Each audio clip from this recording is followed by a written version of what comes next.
Hello guys, welcome back. In this video I'm going to show you how you can easily pin chats in WhatsApp.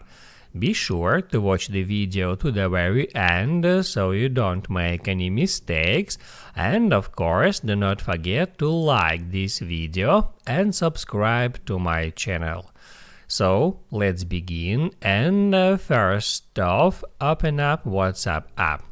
Then get into chats, and now you can pin any chat to the top of that list.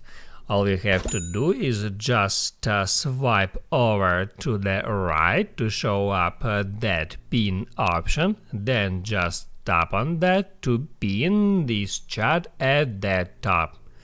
Also, you can pin multiple chats at the top in the same way. If you want to unpin some chats, you can swipe over to the right and then hit Add Unpin.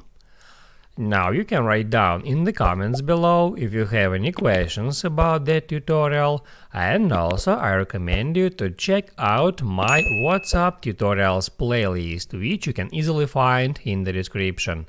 Hit the like button if you like that video, and see you in the next one.